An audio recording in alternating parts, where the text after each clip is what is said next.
ایک دانت کے بدلے 32 کیے صدقے، تھا ایسا اویس عاشق دیوانہ محمد کا۔ حضرت خواجہ اویس کرنی جلیل القدر تابعین اور مقتدائے اربعین میں سے ہوئے ہیں۔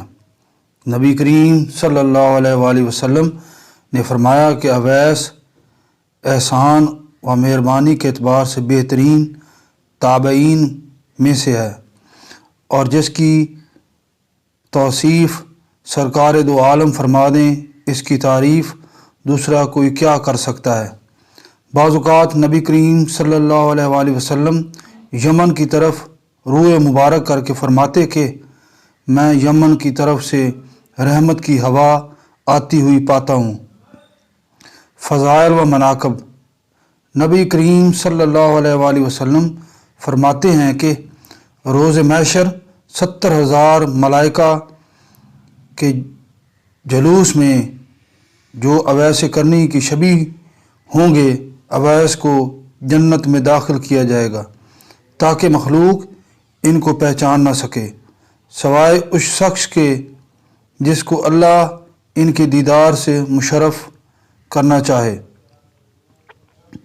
اس لیے کہ آپ نے خلوت نشین ہو کر اور مخلوق سے روپوشی اختیار کر کے محض اس لیے عبادت و ریاضت اختیار کی کہ دنیا آپ کو برگزیدہ تصور نہ کرے، اور اسی مصلحت کے پیش نظر روز حشر آپ کی پردہ داری قائم رکھی جائے گی۔ نبی کریم صلی اللہ علیہ وسلم نے فرمایا کہ میری امت میں ایک ایسا شخص ہے جس کی شفاعت سے قبیلہ ربیہ کی بھیڑوں کے بال کے برابر گناہ گاروں کو بخش دیا جائے گا۔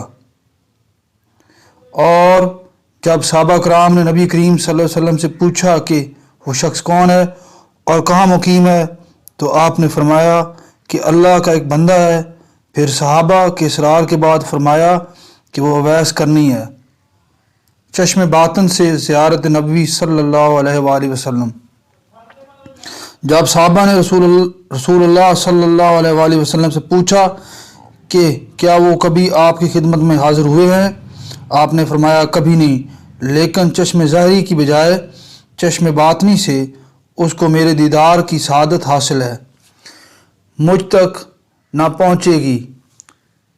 دو وجوہ ہیں: غلبہ حال، تعظیم شریعت، کیونکہ ان کی والدہ مومنہ بھی ہیں اور ضعیف و نبینہ بھی۔ اویس شتربانی کے ذریعے ان کے لیے معاش حاصل کرتا ہے۔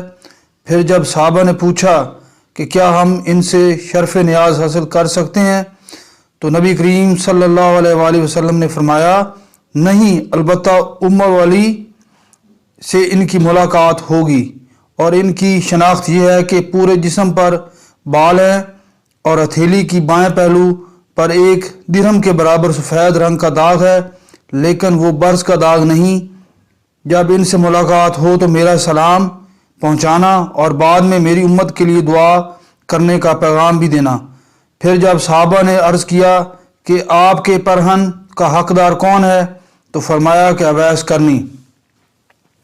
حضرت عمر و علی کی حضرت اویس کرنی سے ملاقات۔ دور خلافت راشدہ میں جب حضرت عمر اور حضرت علی کوفہ پہنچے اور اہل یمن سے ان کا پتہ معلوم کیا، تو کسی نے کہا کہ میں ان سے پوری طرح تو واقف نہیں، البتہ ایک دیوانہ آبادی سے دور عرفہ کی وادی میں اونٹ چرایا کرتا ہے اور خوش روٹی اس کی غذا ہے، لوگوں کو ہنستا ہوا دیکھ کر خود روتا ہے اور روتے ہوئے لوگوں کو دیکھ کر خود ہنستا ہے۔ چنانچہ حضرت عمر اور حضرت علی جب وہاں پہنچے تو دیکھا کہ حضرت اویس نماز میں مشغول ہیں اور ملائکہ ان کے اونٹ چرا رہے ہیں۔ فراغت نماز کے بعد جب ان کا نام دریافت کیا تو جواب دیا کہ عبداللہ، یعنی اللہ کا بندہ۔ حضرت عمر نے فرمایا کہ اپنا اصلی نام بتائیے۔ آپ نے جواب دیا اویس۔ پھر حضرت عمر نے فرمایا کہ اپنا ہاتھ دکھائیے۔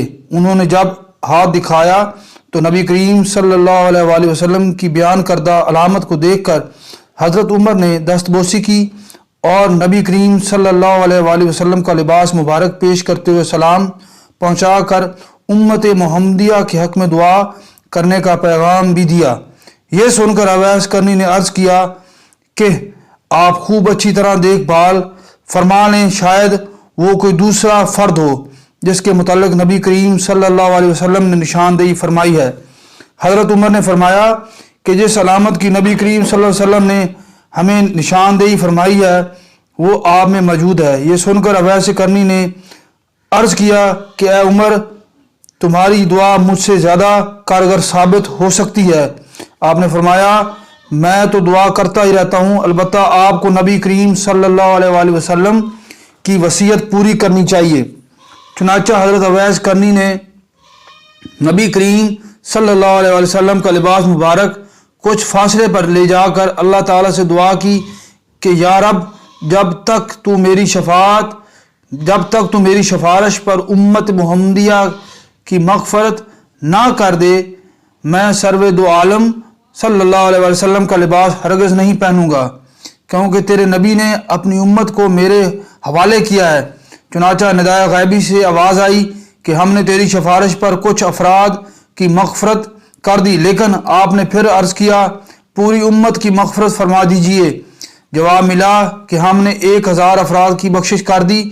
اسی طرح آپ مشغول دعا تھے کہ حضرت عمر اور حضرت علی آپ کے سامنے پہنچ گئے اور آپ نے سوال کیا کہ آپ دونوں حضرات کیوں آئے ہیں؟ میں جب تک پوری امت کی مغفرت نہ کروا لیتا اس وقت یہ لباس کبھی نہ پہنتا۔ مقام ولایت خلافت سے بہتر ہے۔ حضرت عمر رضی اللہ تعالیٰ عنہ نے آپ کو ایسے کمبل کے لباس میں دیکھا جس کے نیچے تونگری کے ہزاروں عالم پوشیدہ تھے۔ یہ دیکھ کر آپ کے قلب میں خلافت سے دستبرداری کی خواہش بیدار ہوئی اور فرمایا کہ کیا کوئی ایسا شخص ہے جو روٹی کے ایک ٹکڑے کے معاوضے مجھ سے یہ خلافت خرید لے؟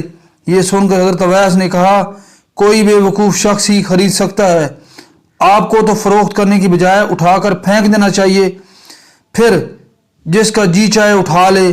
یہ کہہ کر آپ نے نبی کریم صلی اللہ علیہ وسلم کا عطا کردہ لباس زیب تن کر لیا اور فرمایا کہ میری سفارش سے پر بنو ربیہ اور بنو مضر کی بھیڑوں کے بالوں کے برابر اللہ تعالیٰ نے لوگوں کی مغفرت فرما دی۔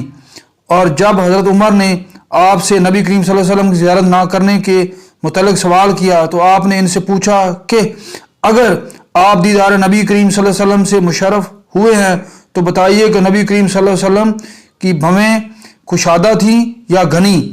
لیکن دونوں صحابہ جواب سے معذور رہے۔ اتباع رسالت میں دانتوں کو توڑنا۔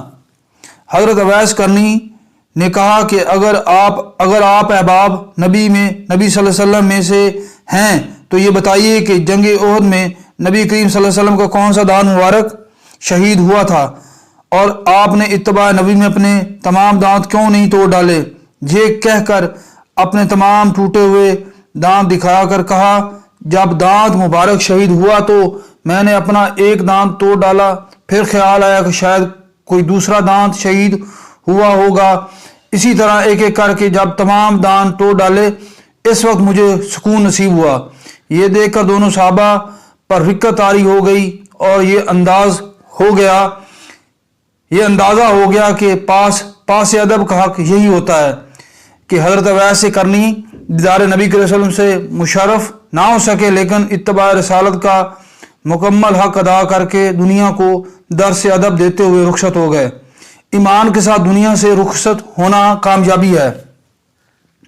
حضرت عمر فاروق رضی اللہ تعالیٰ عنہ نے اپنے لیے دعا کی درخواست کی تو آپ نے کہا کہ نماز میں تشہد کے بعد یہ دعا کیا کرو، اے اللہ تمام مومنین و مومنات کی مغفرت فرما، اور اگر تم ایمان کے ساتھ دنیا سے رخصت ہوئے تو تمہیں سرخروئی حاصل ہوگی، ورنہ میری دعا بے فائدہ ہو کر رہ جائے گی۔